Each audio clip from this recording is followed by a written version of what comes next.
Malika Andrews, live from Los Angeles. NBA Cup adds a little more energy to the games, brings more of a playoff atmosphere. Some people are built for these moments, some aren't. We definitely are, and it shows.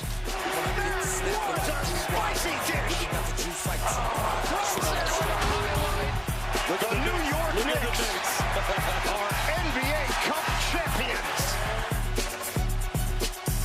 Hey, welcome to NBA Today. I'm Malika Andrews. And today, for the first time in my lifetime, and maybe yours, the Knicks, they're champions. NBA Cup champions, that is. And this is where we begin our show. So start spreading the news. There's orange and blue skies. I can't sing, but I do know this. Winning the Cup, the Knicks players, they take home a pretty penny, over $530,000 each. Well, every member of the Spurs, they're going to get $212,000 as the bonus of being the runner-ups here.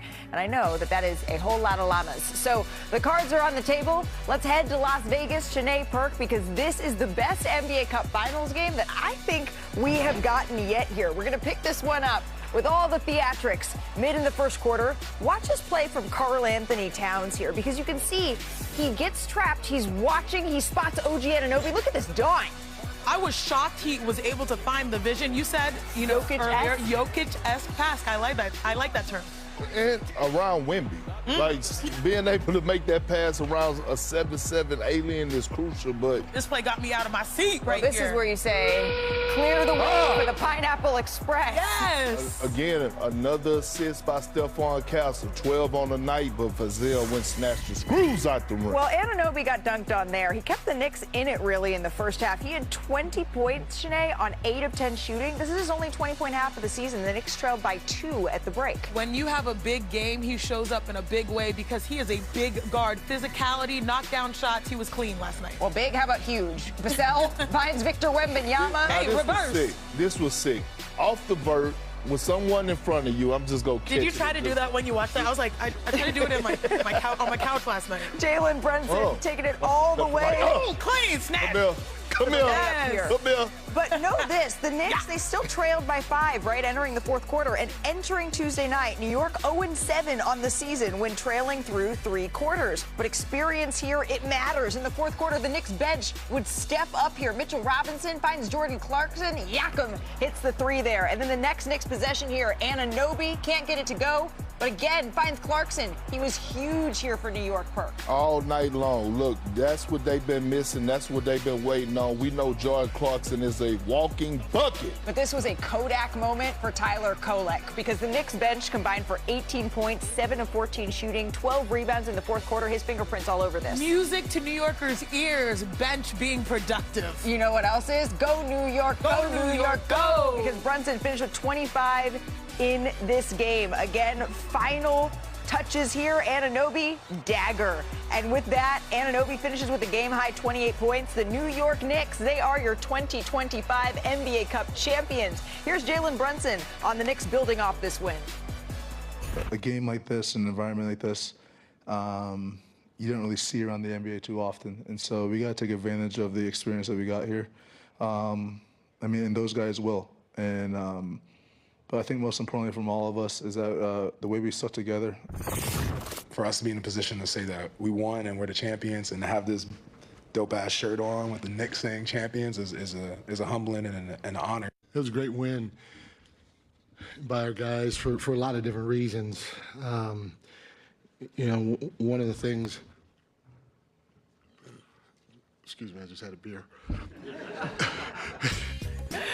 Go crazy, Mike Brown, because it's not exactly an NBA championship, but it is the first time that the Knicks have won an NBA title of any kind since winning the 1973 NBA Finals. And this was a tremendous win for the New York Knicks here. And yes, we made sure to choose a picture where Josh Hart has his hands squarely on Jalen Brunson's shoulders right here. Thank you. But it wasn't just these two. Crazy. It was the bench that was doing so much work here in this one. But we know, Perk, it starts with their star, Jalen Brunson. Absolutely. Big body Brunson, Malika, and he was huge. Hey, look, Knicks fans, this is recess before PE, what you saw last night. And it started with big body Brunson. We know that he's a walking bucket, but it was the trust for me. We know that all the time people are going to gear up because he's one of the best closers in today's game in the fourth quarter. But I want you to look how many bodies is around him. You have all guys that are looking at Jalen Brunson. Kolak does an excellent job of back cutting. The trust is there. He was in double figures off the bench last night. Now we run into this next clip. Jordan Clarkson. I love this this guard-to-guard screen. Even though he got away with an illegal screen, all of a sudden the trust is there. Yeah. Clarkson gets a beautiful pump fake in the lane for the nice teardrop floater. But that's the trust, put them up 5 at a crucial point. But that's what you need. If the Knicks are trying to go win a championship, yes, it's going to be led by Big Body Brunson, as you can see, leads the team with 31.5 points over the last 6 games, a little over 6 assists in the last 6 games, span MVP caliber. But also, Jalen Brunson, he can't do bad all by himself if he's not only trying to win an NBA Cup championship, which you check off, but also an NBA championship. You need someone that's committed to making the winning plays. Insert OG Anunoby. I love these plays because this was an isolation play because they know he's physical. He gets to his spot, the elbow, leans in, takes the contact, and was able to finish. These are the types of games that help you win playoff series, that swing the momentum. On this, talk about the ball swinging. Kolek attacks. Corner 3, he had 28 on the night. He had 3 corner 3s. These are automatic. These are layups to him, especially in moments like this. OG Anunoby is the only player on the Knicks roster that has won a championship. So when it delivers the most, that's what he does. But also, y'all, he won the Defensive Player of the Year. Not Defensive Player of the Game. You got the Timbs, you got the hard hat. He had the hardware. He was looking cool. And so, you know, when he's looking like this, he has a reason to, right, Sinead? Because the Knicks, they're now 16-6 when Anunoby scores 25 or more across the regular season and playoffs, and now the Cup final. Although I know technically those stats don't count. Maybe we should change that. I still think that 40-20 game from AD a couple of years ago needs to be in the record books. But our Brian Windhorst, he's always setting records, and he's with us here as well. Brian, we knew the Knicks, we know they're going for something bigger here, but what you learn in the Cup can runneth over, if you will, to the rest of the season. So what did this win show you? Yeah, we've seen this in the last couple of years, teams that have long runs in the Cup, it ends up paying off later. And I want to talk about the Knicks bench here. Now, Jalen Brunson had a good game. He won the MVP of the NBA Cup, but he had an average fourth quarter, had 6 points. Karl Towns was bothered by a leg injury. He didn't score in the fourth. Their bench delivered here. Tyler Kolek was plus 45. Ooh. In the 3 knockout rounds of this event. What an amazing number. And then Mitchell Robinson, how about 15 rebounds in 18 minutes? Jordan Clarkson comes off. He's been struggling shooting the 3. He drills 3 threes in this game off the bench. That fourth quarter scoring was delivering that cup to the Knicks. That they need this kind of bench production. Maybe not in every game. If they're going to go anywhere long term, it's going to be Jalen Brunson who takes them there. But the bench was suspect all last season. They retrofitted it. Mike Brown showed trust in it when it mattered, and it delivered for them. That's a big thing to take away from this win. And you have to be able to win in lots of different ways if you want to win 16 and get a ring ultimately in the playoffs. And we saw that, particularly in the fourth quarter, experience in this game. It won out. I do want to get to the San Antonio Spurs side of all of this thing because it was a heck of a run, and they can certainly build on it. But after the loss, Victor Wembanyama, he was emotional in his post-game presser. Take a listen.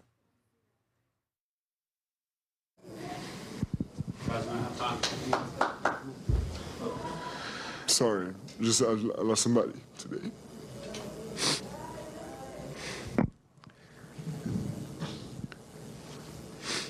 I'll take one more question. Vic, what can you guys learn from this experience? A game that counts but doesn't, being on this stage, where will this team grow from this?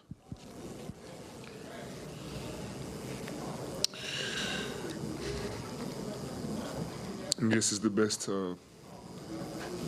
practice for important games because it's of course, our focus is already on the playoffs, and it's the biggest time. Playoffs are going to be the biggest time of the year, so I guess it's good that we got this experience today.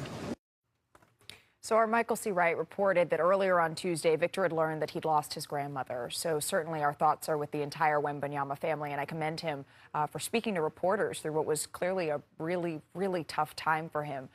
On the floor, though, it was such a treat to watch Victor Wembanyama and see this Vegas run really through his eyes here, Shanae.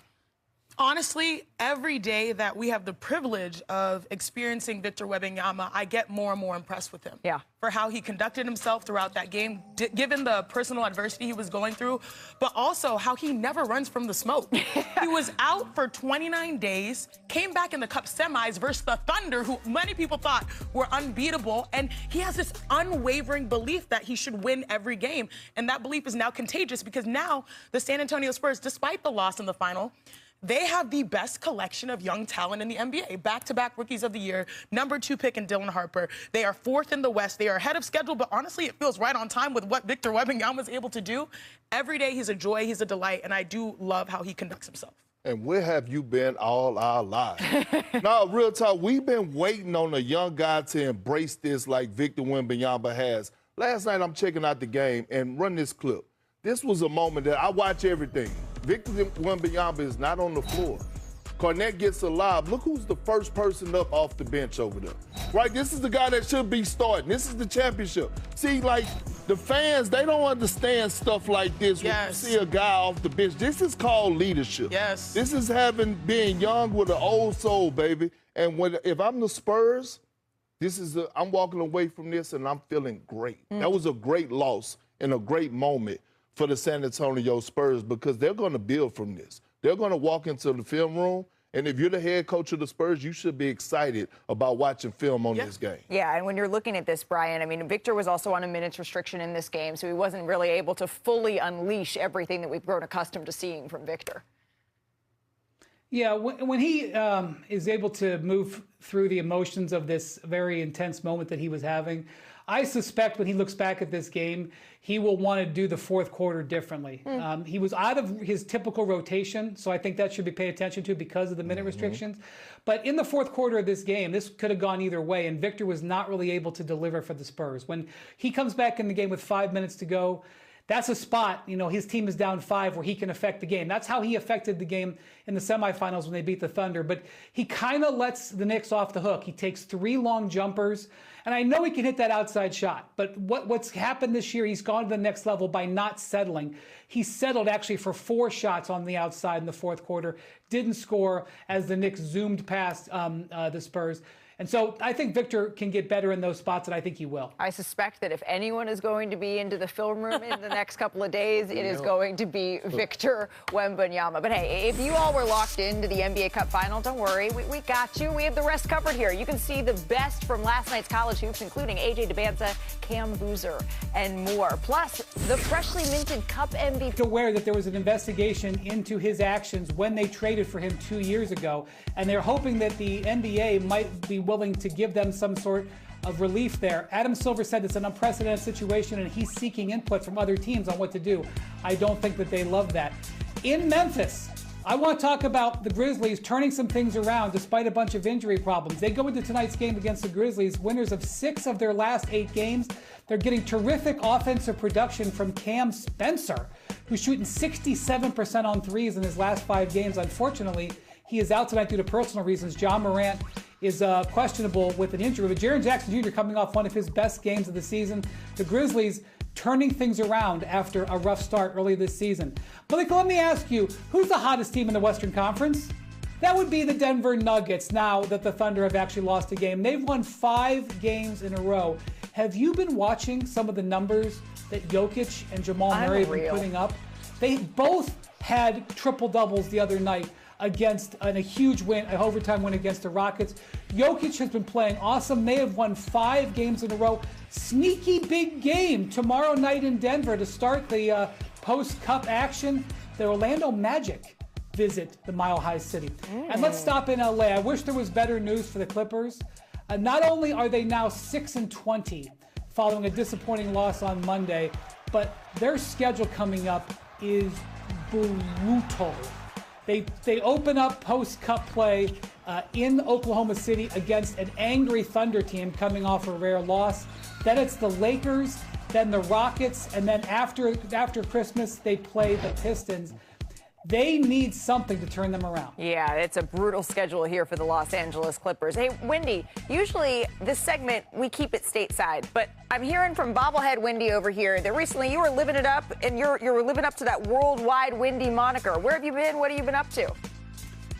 I just want to tell you guys, when you hear something called the Eternal Derby, you have high expectations. Well, last Friday, I was in Belgrade, Serbia, my first trip to see Red Star Belgrade play against Partizan Belgrade, and this was the scene. Those were the home crowd. Those guys are known as the grave diggers. I had good seats, Perk. I'm not going to lie. I had good seats. Crazy experience, top 3 experience, basketball experience of my life. The game came down to the final seconds. Partizan pulled the upset. The intensity in that building, the smoke in that building, the objects being thrown from the stands, the explosive devices were amazing. I loved every second of it. See, everyone on the wall in the Intuit Dome, take note, because that is the type of energy that we're talking about. You wonder why a Nikola Jokic say he's not fazed by any sort of environment in the NBA. When you see something like that, we gotta go. Too. We gotta go. Doncic as well. Call me a hater. I don't care, Wendy. You know why? Because I didn't get the invite. I didn't get the invite, damn it. I saw you before you left. You ain't tell me a damn thing. I think we all need to pull up. This is what this is telling me. They'd be happy to have you, Perk. Adding this to the bucket list. Wendy, we are glad you were back, but that looked like a heck of an experience. All right, that is Wendy with weather. Now to Chene with sports. Still to come on NBA Today. The Spurs, they didn't win the NBA Cup, but they put the league on notice. Did you say evil genius? Yes. Well, it was giving that in that picture. A little bit. Let's talk about how San Antonio can use this as a springboard. Plus, it is called the NBA Cup Championship, but will the Knicks hang a banner? Shams, he has the latest details, and I hear they have you, Perk, fired up. And Luka Doncic, he's keeping the Lakers rolling in more ways than one. Wait until you see the holiday developing story coming off the Knicks' big win in Las Vegas. Our Shams Charania is here. And Shams, the Knicks, they took home a championship here. But what are their plans to celebrate this in Madison Square Garden? Malika, the Knicks will become the first team in 3 years of the NBA Cup's existence not to raise a championship banner. They have decided against raising a championship banner at Madison Square Garden. The Lakers and Bucks did so the last 2 years. But this is a clear message from the Knicks that they have bigger goals. Those goals being winning an NBA championship. That's why they fired Tom Thibodeau in the offseason, wanted to compete only for a championship. It's championship or bust in New York right now. But after the Lakers and Bucks did the last 2 years, now the Knicks buck that trend. It is interesting to see, will this set somewhat of a precedent moving forward with teams now deciding whether they're going to raise the championship banner for the NBA Cup or not? You're giving me a look. And who are the Knicks? I mean, the last time they hung a banner, Moby Dick was a goldfish. And you have the audacity to reject something. Like, this don't mean anything. And this is a bad look. This is a bad look for the league, and it's a bad look on the Knicks because we all have to get on the same page. The in-season tournament has been a success. I believe Adam Silver is the best commissioner in sports. I stand on that. And so when you think about what you've done, you think about the Lakers, the Bucks, embracing that moment, hanging a banner, then the Knicks to come in and deny and say they're not going to hang a banner. I get it. You want to win a championship. Everybody want to win a championship. But damn it, you got to reach the smaller goals to get to the bigger goal. This is a smaller step. Embrace it, damn it, and go hang the damn banner. Who are they to be turning something down? So the Lakers hung a banner, the Bucks hung a banner, and now the New York Knicks are not going to hang this banner. You're not the only one, Perk, that has an issue with this. Brian, I'm curious how you feel about this. Yeah, you know, I think Jeannie Buss really set up an important standard when the Lakers were the first winner of it. The Lakers have 17 banners. They don't have to hang anything. They've got statues all outside Crypto.com Arena for their great players. Mm-hmm. They set the standard that winning this should mean something. And by the way, it's not just for now.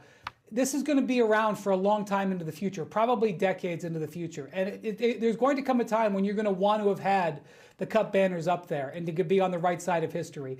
And it's not unusual, I guess, because Jim Dolan, the Knicks owner, has routinely gone against the grain of the other owners in the league. But I suspect he would be against the grain here. I think any of the other 29 teams that would have won last night would hang that banner. Even if it feels awkward and new, it's about embracing something and celebrating something, especially for a team that's had very little to celebrate. So you know what's interesting? I kind of felt differently when I heard the news. Yeah. I'm not going to lie. I'm going to be honest here. I was like, I kind of respect it. This is very New York. They're going to win it the hard way. Mm-hmm. They feel like they have an opportunity to come out of the East. They have the second best offense in the NBA. They have a team that showed up when it mattered most in this preliminary step. I do think they should have hung the banner because I think people understand what that banner is. It's not the end-all, be-all. Sure. But I can sort of understand that New York likes to be different. They stand 10 toes down on what they want. So I wasn't mad at it. I respected it because they are so fully driven on getting a championship. But y'all know what's on the other side there? Yeah. OKC. What's over there? The Denver Nuggets. Like, you might want to celebrate now. You never know. There's nothing wrong with a little bit of joy. There's nothing wrong with a little bit of joy right now. I'm sure they're going to celebrate on Friday, but to Janae's point, they want to go win a championship. They're all in on that. Yeah, that winning a championship is the important thing here for the New York Knicks. Maybe they hang a banner like across the arena from the rest of it. All right, as for the losing side of this, I still think the future is so bright here. Let's take a look at today's thread post. Quote, my biggest takeaway from the Emirates NBA Cup is that San Antonio, they have what it takes to be a playoff contender. They didn't win tonight, but their chemistry, their hunger, their hustle, they were on full display. Their youth showed it down the stretch. But this game will be a teachable moment. Shanae, what say you? Yeah, totally agree. The kid, was it Goey? I think that's what the name was. Yeah, no, I actually am very thoroughly impressed with San Antonio. When Wemby is at full strength, being able to play a full game, I feel like that outcome could have looked very different. And this is a squad that competed toe-to-toe, like we said in the semifinals, with the Thunder, and they were fearless. So overall, I like the direction that the Spurs are heading. I think this throughout the semifinals and the championship, it made me a believer that the Spurs are legit title contenders. They're legit title contenders. The perimeter play that they have, we know who Victor is. Like, I'm not going to sit up here and go crazy over those spot minutes that he played last night and downplay that he didn't have the fourth quarter that we wanted him to have. That is hard for a player to do, come in those minutes and going through what he was going through. That damn Stephon Castle, when you talk about two-way players, when you talk about that old soul and Dylan Harper, this team is for real. Really quick. And they're committed, huh? Really quick. They took down the Thunder once. You think they can do that 4 times? I'm just saying, no, I don't believe no one can take down the Thunder. But I will say this. I'm not going to just say if they match up with the Houston. Is the Houston Rockets? Why are you doing this? Are the Houston Rockets legit title contenders? Yes. Okay, if they are, then I believe the San Antonio Did you hear the way the question mark in her voice at the yes? I do think that what the San Antonio Spurs showed is that this is a nucleus and a core. It may be part of that second tier. Thunder, Nuggets, second If you all tier. want to get in on this, what Perk is saying about them being title contenders, don't forget to join the conversation. You can go on Threads. You can scan that QR code. Jump in on that conversation. But let's stick with the NBA Cup at large here because it's been a success, as Perk said, for the league. I think this competitively was the best semifinals and final that we've seen over the last 3 years. But Shams, the league may be making a change again because we know the venue isn't under contract for the next year. What could be coming down the pipeline here? Look, the NBA has Duke and Cameron Indoor Stadium in Durham, North Carolina, as among their strong options as a Cup championship game host, potentially as soon as 2026. And so as the league explores outside of Las Vegas, could there be a high-level college program like Duke to host a game? So imagine in December having the NBA Cup championship game among the crazies at Duke there, in North Carolina. I'm not mad at that. I'm not mad at that because I wasn't at the arena, but watching from the TV, the crowd didn't look, 9,000 seats, right? No. But what I'm Cameron saying Indoor. is the energy. I didn't feel the energy. Like Sitting there, I did. I didn't feel it at 5 o'clock in Vegas, but I felt it by. I saw the competitive, on the floor. Yeah. But I didn't feel the energy from the stands. I did in the stands, just not at 5 o'clock. Vegas is too early of a town for the 5 o'clock. By 6 o'clock, I was feeling it, Perk. The crowd was turned up here. So the Cameron Indoor could be a place that we see here for future NBA Cup games. Shanae, I hope you have a coat because I guess we could be headed east here. Now that the NBA Cup is in the rear view, guys, it's already that time. It's already time for fans to get started on voting for All-Star. It opened earlier this morning, so you have until January the 14th to have your voice be heard. This season's All-Star game, it's going to be right here in Los Angeles. The Clippers will be hosting. The best moment of the year for them. Okay, yes, the Intuit Dome is going to be the venue on February the 15th. Giannis led the fan voting last season, so Shanae, who can we see leading it this year? Ooh, I'm not sure. Who could be out there? I mean, if LaMelo stays healthy, the kids love Melo. Hey, still ahead here on NBA Today. Jalen Brunson, he just added NBA Cup MVP to his resume, but he's making a real case for MVP this season. Well, his coach is making the case. The kids love Shea, too. The kids do love Shea. Butter. of the NBA Cup, and he joins LeBron and Giannis as the only players to receive that honor. He led the Knicks to the Cup title. He scored over 33 a game across all NBA Cup games. And head coach Mike Brown, he's saying that Brunson deserves even more recognition. Take a listen. Obviously, the MVP is Jalen, and I hope now on this stage, you guys when you start talking about MVP candidates, his name is one of the first to come out your mouth, because on this stage, to go get it done while winning, again, while winning is what, in my opinion, an MVP is about. So you guys do your job. He said, I'm going to call you out. Well, according to DraftKings Sportsbook, Brunson's MVP odds, they currently sit at about 150 to 1. That's tied for the 6th shortest odds to win the award. Last year's winner, Shai Gilgeous-Alexander, is the favorite at plus 125, but that keeps flip-flopping. Now, last night, Brunson, he was wearing his signature player-exclusive Statue of Liberty shoes, recently released under the Kobe brand. And like many players, Jalen has worn Kobe's throughout his career. But the origin story, the why, that is what is special. And it all goes back to a